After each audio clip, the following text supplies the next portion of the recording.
हाँ तो प्यारे बच्चों नमस्कार। कैसे हैं आप लोग? उम्मीद करते हैं कि आप लोग एकदम अच्छे से होंगे, मस्त होंगे, स्वस्थ होंगे, तंदुरुस्त होंगे और मन लगा करके परीक्षा की तैयारी कर रहे होंगे। तो सबसे पहला दिन आपका हिंदी का परीक्षा है और हिंदी की परीक्षा में लेखक का नाम, लेखक का जन्म का वर्ष, ये सब ना पूछे ऐसा तो हो ही नहीं सकता है। अगर ऑब्जेक्टिव में आप देखेंगे तो आपको अधिकांश प्रश्न लेखक से ही संबंधित मिलेंगे और लेखक वाला प्रश्न बच्चों को अक्सर गलती हो जाता है। तो भाई आप लोगों को हम इसके पहले वाले वीडियो में बता दिए थे कि लेखक का नाम याद करने का ट्रिक क्या है, कि कौन से चैप्टर का लेखक कौन है, उसका नाम हम लोग कैसे याद रख सकते हैं। इसका ट्रिक तो आप लोग को ऑलरेडी बताया गया है और लाखों बच्चों तक वो वीडियो भी पहुंच गया है, लाखों बच्चों उस वीडियो को देख भी लिए हैं। लेकिन बच्चों का अब एक सवाल और उत्पन्न हो रहा था कि गुरुजी लेखक का जन्म और मृत्यु का साल कैसे याद करें, लेखक का जन्म कब हुआ, लेखक का मृत्यु कब हुआ। अब भाई देखो, एक बात तो कहते हैं, लेखक का मृत्यु तो बहुत कम ही पूछता है परीक्षा में, लेकिन जन्म की अगर बात किया जाए तो जन्म तो भाई बार बार पूछता है। बताइए इनका जन्म कब हुआ, उनका जन्म कब हुआ, बार बार लेखक का जन्म पूछता है। तो कम से कम प्यारे बच्चे हम लोगों को जन्म तो जरूर याद रखना होगा, लेकिन हम यहां पर लेखक का जन्म और मृत्यु दोनों आपको बताने वाले हैं। तो चलिए, यह वीडियो आपके लिए बहुत ही ज्यादा शानदार होने वाला है और पहला दिन के परीक्षा में ही ये बहुत ही ज्यादा काम करेगा। पहला दिन के परीक्षा में इतना बढ़िया से काम करेगा कि आप लोग कहिएगा कि सर अगर ये चीज, ये वाला वीडियो आज अगर नहीं देख करके जाते तो बहुत बड़ा हमसे आज मिस्टेक हो जाता। चलिए प्यारे बच्चे, हम लोग क्लास को शुरू करते हैं और बिहार बोर्ड मैट्रिक परीक्षा के लिए ये शानदार ट्रिक हम लोग देखते हैं, और ट्रिक ऐसा जो जीवन भर स्टूडेंट ना भूले। ठीक है ना? अगर 5 साल के बाद आपका कोई छोटा भाई भी अगर मैट्रिक का तैयारी करेगा ना, तो आप उसे ट्रिक बता सकते हैं कि लो भाई, जन्म का, ये लेखक का जन्म और मृत्यु का साल याद नहीं होता है, इस वाले ट्रिक से याद कर लेना, तुरंत याद हो जाएगा। ठीक है ना? तो चलिए वही ट्रिक प्यारे बच्चों आपको हम बताते हैं, और जो बच्चे इसके पहले वाला वीडियो नहीं देखे उनको थोड़ा बहुत समझ आ जाएगा कि लेखक का नाम याद करने का ट्रिक कौन सा है। चलिए हम क्लास को आगे बढ़ाते हैं, और हाँ, क्लास को आप लोग शेयर जरूर कर दीजिएगा अपने सभी दोस्तों के बीच में, अपने व्हाट्सएप ग्रुप में, हर एक जगह पर क्लास को शेयर जरूर करिएगा। और अगर ये ट्रिक अच्छा लगे तो वीडियो को लाइक जरूर कर दीजिएगा। हाँ, लेकिन इस क्लास को शुरू करें, ये ट्रिक आपको हम दें उससे पहले हम आपको बता दें कि हो सकता है कि बहुत सारे ऐसे बच्चे हो जिनको ये ट्रिक अच्छा ना लगे, हो सकता है कि बहुत सारे बच्चे ऐसे हो जिनको ये ट्रिक बहुत अच्छा लगे। तो संभावना दोनों है। तो बस ये ट्रिक बस इसलिए है ताकि चीजें याद हो जाए, आसानी से याद हो जाए, समझ गए ना? और अगर ये चीजें आसानी से आपको याद हो जाएंगी तो हमारे लिए बेहतर ही है। बाकी ट्रिक तो भाई अपना मन से उपजता है, अपना मन से बनता है, चाहे कुछ भी रहे, कुछ भी कह लें, बस ट्रिक के माध्यम से हमको ये याद रखना है। तो अगर आप लोग ट्रिक आपको अच्छा लगे तो उसको फॉलो करिएगा, अगर ट्रिक अच्छा ना लगे, अगर इससे भी आसान ट्रिक अगर आपके पास है याद करने का, या फिर पहले से याद किए हुए हैं, तो वहां से भी आप लोग कर सकते हैं। चलिए, तो लेखक का जन्म और मृत्यु साल बाय ट्रिक, ट्रिक के द्वारा प्यारे बच्चों आपको बताते हैं। देखिए हमारे पास ये चार्ट है, गद्य खंड की बात करते हैं, और आज हम मुख्य रूप से गद्य खंड की ही बात करेंगे क्योंकि गद्य खंड में ही लेखक का जन्म और मृत्यु का साल ज्यादा पूछा जाता है। 95% मामले में ऐसा होता है जिसमें जन्म का साल पूछा जाता है। 5% ही संभावना है कि आपसे मृत्यु का साल पूछा जाए। ठीक है ना? मात्र 5% संभावना है कि आपसे मृत्यु का साल पूछा जाए। ठीक है? मृत्यु का साल मात्र 5%, जन्म का साल 95%। ठीक है ना? याद रखिएगा। देखिए पाठ का नाम है प्यारे बच्चे श्रम विभाजन और जाति प्रथा। हम आपको ट्रिक क्या बताए थे लेखक के नाम याद करने का, कि श्रम विभाजन और जाति प्रथा के लेखक कौन है भाई? भीमराव अंबेडकर। कैसे याद रखेंगे? तो श्रम विभाजन कौन नहीं करता है? श्रम विभाजन कौन नहीं करता है? तो भीम के पास इतना ज्यादा ताकत था, भीम के पास इतना ज्यादा ताकत था कि भीम कहते थे कि देखो भाई, हमको श्रम का विभाजन करके मत दो, हमको काम का बंटवारा करके मत दो, हम ऐसे ही क्या कर लेंगे, काम कर लेंगे। तो इसलिए श्रम विभाजन के लेखक कौन? भीमराव अंबेडकर। ये तो हम लोग याद कर लिए थे। अच्छा, आप देखिए जन्म का ट्रिक हम लोग कैसे याद रखेंगे, कब, ईयर का नाम कैसे याद रखेंगे।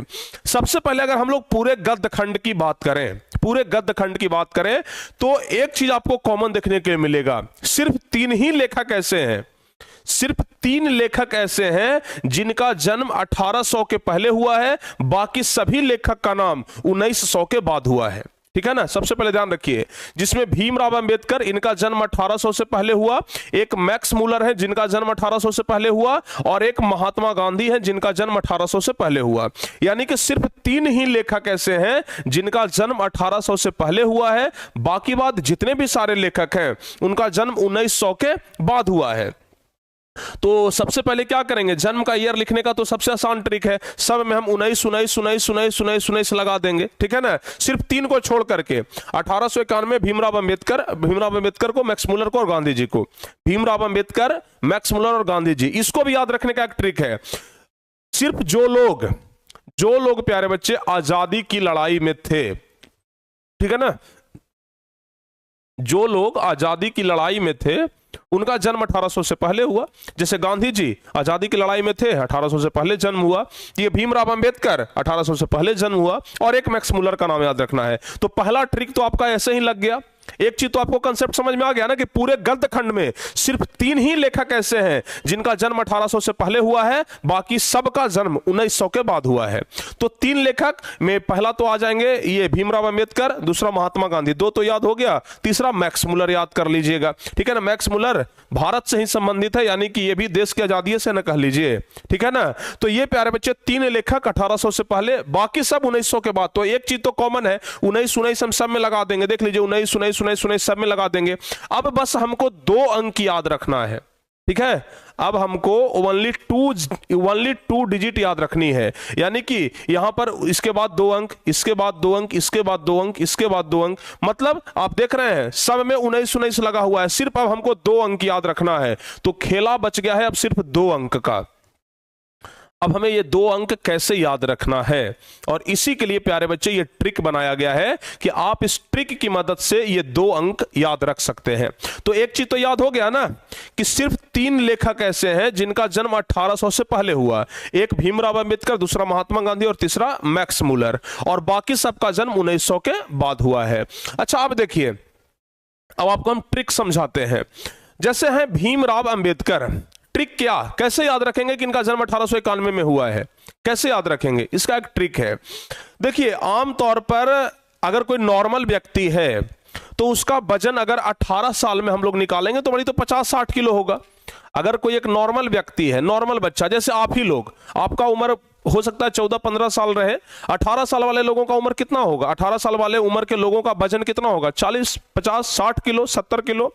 लेकिन भीम का शरीर चूंकि बहुत विशालकाय था, भीम का शरीर बहुत विशालकाय था, और इसलिए भीम जो है वो 18 साल में ही 91 किलो के हो गए थे, ठीक है, याद रहेगा।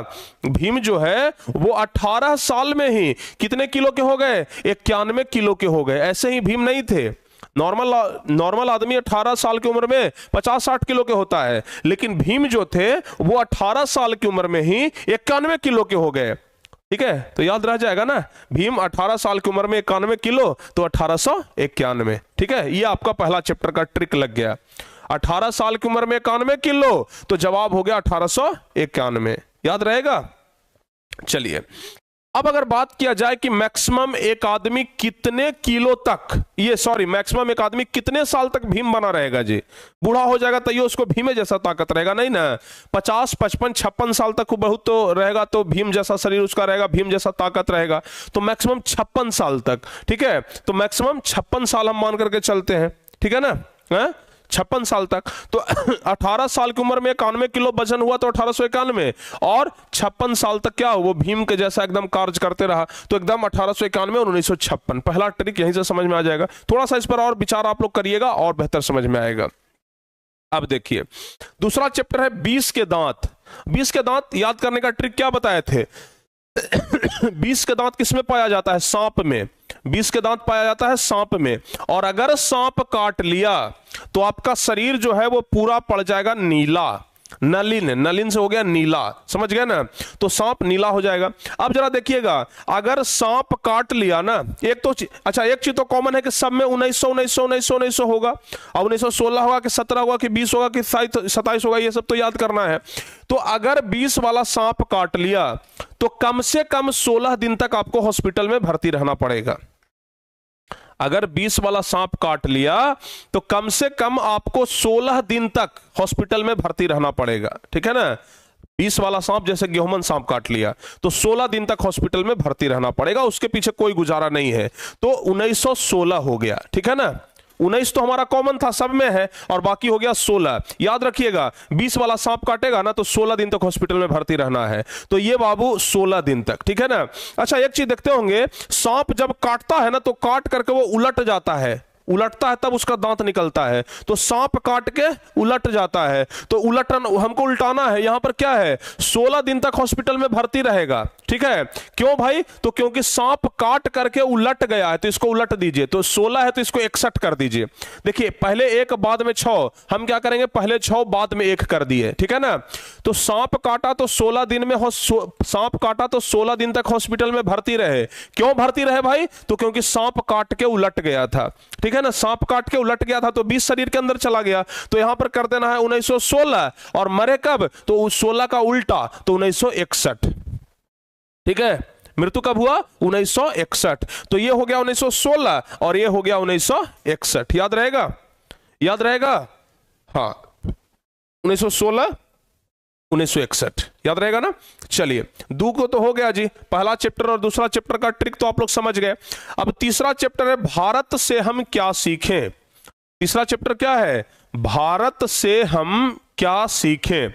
अच्छा देखिएगा जरा ध्यान से, सीखने का जो उम्र होता है किसी भी आदमी का, सीखने का जो उम्र होता है 18 साल से 23 साल तक होता है किसी भी आदमी का, बनने का या बिगड़ने का, सीखने का, ये सब उम्र ना 18 साल से 23 साल तक होता है।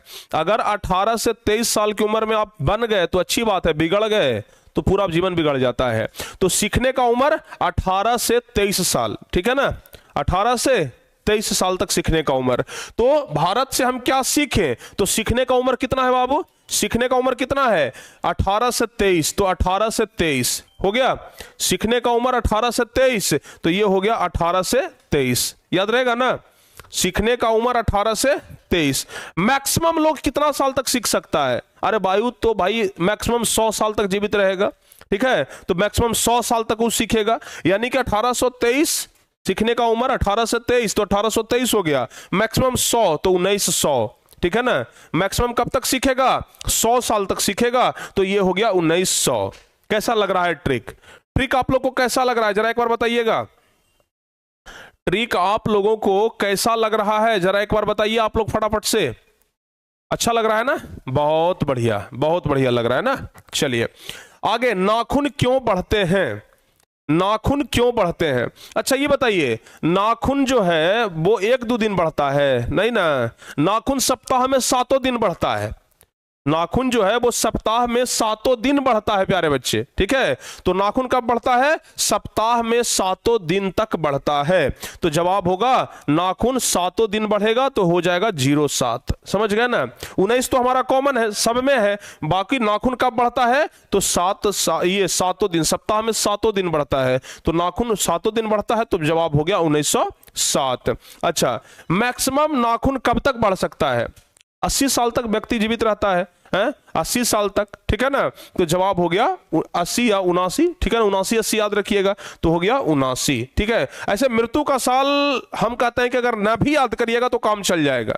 मृत्यु का जो साल है ये अगर न भी याद रखिएगा ना तो आपका काम चल जाएगा। जन्म वाला याद रखना ज्यादा जरूरी है, क्योंकि जन्म वाला ही परीक्षा में पूछा जाता है, ठीक है, जन्म वाला ही परीक्षा में पूछा जाता है। चलिए अगला है बाबू, नागरी लिपि के गुणाकर मूले। आपको हम याद रखने का ट्रिक क्या बताए थे कि नगर में जो टैक्स है वो कई गुना ज्यादा लगता है, गुणाकर। तो नगर में जो कर है, जो टैक्स है वो कई गुना ज्यादा लगता है, ठीक है ना। अच्छा नगर में जो कर है यानी कि जो टैक्स है, टैक्स को हिंदी में कहते हैं कर, तो नगर में जो कर है वो कई गुना ज्यादा लगता है ना। कितना गुना ज्यादा लगता है, तो जवाब ध्यान रखिएगा 35 गुना ज्यादा लगता है। नगर में जो टैक्स है वो कितना गुना ज्यादा लगता है, तो 35 गुना ज्यादा लगता है, ठीक है ना। तो जवाब होगा 1935, याद रखिएगा ना। नगर में जो टैक्स है, जो कर है, वो कितना गुना ज्यादा लगता है, 35 गुना, तो जवाब होगा 1935, समझ गए ना। सोचिएगा कि 9 गुना में काम चल जाए तो काम नहीं चलने वाला है। सोचिएगा कि अगर 9 गुना में काम चल जाए तो काम नहीं चलेगा, 35 गुना ज्यादा लगेगा। तो 1935, 9 गुना में काम नहीं चलेगा तो 2009 कर लीजिएगा इधर। चलिए आगे रहा बहादुर। अगला है बाबू बहादुर, कह रहा है कि बहादुर के बारे में बताइए। तो ये जो बहादुर है, बहादुर, जो बहादुर रहता है वो अमर हो जाता है, ठीक है ना। तो याद करने का ट्रिक क्या बताए थे कि जो बहादुर रहता है वो अमर हो जाता है, यही बताए थे ना कि जो बहादुर रहता है वो अमर हो जाता है। लेकिन कोई आदमी बहादुर है, ये कब दिखाई दे देता है, ठीक है ना, 14 साल में दिखाई दे देता है और 25 साल होते होते तो एकदम आराम से दिखाई दे देता है, ठीक है ना। कोई बहादुर है यू 25 साल में दिख जाता है, जो करना होता है लोग 25 साल के अंदर कर लेता है, 40 साल में तो आदमी बूढ़ा हो जाता है जी। तो 40 जो करना है 25 साल में, तो 1925 मतलब 25 साल में आदमी बहादुर रहता है, 25 साल में आदमी बहादुर हो जाता है। और मैक्सिमम कितना, सॉरी ये मतलब 14 साल की उम्र से ही वो दिखना शुरू हो जाता है कि हाँ वो बहादुर है। तो 25 साल की उम्र तक वो दिख जाता है कि बहादुर है, और कब से दिखना शुरू हो जाता है तो 14 साल की उम्र से, ठीक है ना। तो इधर हो गया, इधर वाला पर ज्यादा फोकस करिएगा, जन्म के साल पर ज्यादा फोकस करिएगा, क्योंकि जन्म का साल ही परीक्षा में पूछा जाता है। तो ये हो गया ना बहादुर, अमरकांत, ठीक है। बहादुर जो होता है वो अमर हो जाता है, तो अमर से हो गया अमरकांत। और कितने उम्र की अवस्था में दिख जाता है कि वो बहादुर है, तो 25 साल की उम्र में, तो यहां पर हो गया 25, ठीक है, याद रखिएगा। चलिए आगे बढ़ते हैं। परंपरा का मूल्यांकन राम विलास शर्मा। देखिए राम जी चाहते तो भाई भोग विलास कर सकते थे, लेकिन उन्होंने कहा कि नहीं, हम परंपरा को बचा करके रखेंगे, ठीक है ना। क्या कहा, परंपरा को बचा करके रखेंगे। तो राम जी जो थे वो 12 साल की उम्र में, चूंकि 12 साल में बच्चा जरा शरीक हो जाता है, मतलब कि थोड़ा जवान हो जाता है, उसको समझ बूझ हो जाता है, तो 12 साल की उम्र में ही राम जी अपनी परंपरा को बचाने में लग गए थे। कितने साल की उम्र में, 12 साल की उम्र में। और राम जी क्या कर लिए, चीजों को समझना शुरू कर दिए थे, और राम जी 2000 साल तक राज किए, ये याद रखिएगा। अब कितना राज किया हमको नहीं पता, लेकिन हम लोग ट्रिक याद कर लेंगे। राम जी 2000 साल तक अयोध्या में राज किए, ठीक है ना, 2000 साल तक। तो 12 बरस से लेकर के 2000 तक राम जी क्या किए, राज्य किए, ठीक है ना। तो 12 बरस यानी कि 1912, 12 साल की उम्र में ही राम जी परंपरा को समझ गए थे, तो 12 और 2000 साल तक ही राज्य किए। अगला, जित जित मैं निरखत हूं, आपको बताया था ना, जित जित मैं निरखत हूं पंडित बिरजू महाराज। देखो भाई, एक बार जीतेगा तो वो राजा बनेगा, अब 2 बार जीत गया ना तो महाराजा बनेगा, ठीक है ना। एक बार जीतेगा तो राजा बनेगा, लेकिन अगर 2 बार जीतेगा तो वो क्या बनेगा, महाराजा बनेगा, ठीक है। तो कोई भी आदमी जो है वो 19 साल होते होते जीत जाता है, ठीक है ना। 19 साल में एक बार जीत गया, 19 साल में एक बार जीत गया। तो भाई साहब ध्यान से देखिए, 19 साल में एक बार जीत गया, तो जीत जीत 2 बार जीता है ना, तो फिर से 19, तो 19 दूनी 38, ठीक है। तो 19 दूनी 38, यानी कि पंडित बिरजू महाराज का जन्म 1938, 19 तो कॉमन है हमारा, और 38 इधर हो गया, ठीक है ना। एक बार जीता तो 19 साल में, तो 2 बार जीत है ना, तो 2 बार जीता है तो ये कितना बार में, तो 19 दूनी 38, तो जन्म हो गया 19 दूनी 38। और मृत्यु तो इधर 2 साल पहले हुआ है पंडित बिरजू महाराज का, ये तो आप लोग याद रखिएगा 2022, ठीक है ना। 2 साल पहले बस इनका क्या हुआ है, मृत्यु हुआ है, तो जवाब याद रखिएगा 1922, याद रहेगा। चलिए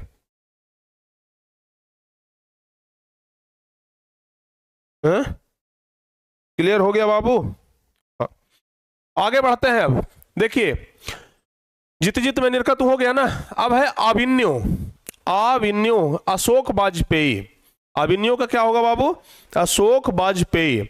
आप इंटरनेट पर सर्च करके देखिएगा, अशोक का पेड़ जो है ना वो मैक्सिमम 35-40 फीट तक ही बढ़ता है, हाईएस्ट 1 आध फीट और बढ़ जाएगा, 41 तक बढ़ेगा।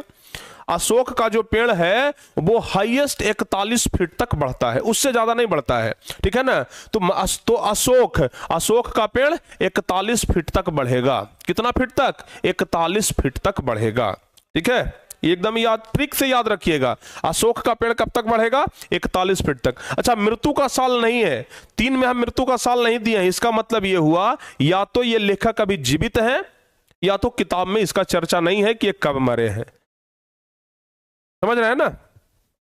तो अभिन्यो के हो गया अशोक वाजपेयी। तो अशोक जो है वो ये अशोक का पेड़ 21 फीट तक बढ़ता है। ट्रिक के मदद से याद रखें ना, ट्रिक याद रखने में क्या दिक्कत है। चलिए अगला बाबू, मछली विनोद कुमार शुक्ल। मछली विनोद कुमार शुक्ल। देखो भाई, या तो आप ऐसे याद रखो कि विनोद जो है वो एक बार में 37 मछली खाता है। पहला ट्रिक तो ये याद हो जाएगा, विनोद जो है वो कितना मछली खाता है, तो 37 मछली खाता है। तो 37 मछली खाता है तो हो गया 37, 1937। या तो आप ऐसे याद रख सकते हैं कि विनोद जो मछली खाता है वो 250 ग्राम खाता है। 1 किलो मछली का दाम है 150 रुपया, तो 250 ग्राम का ना, तो भागा 4 करिएगा तो 37 रुपया कुछ पैसा आएगा।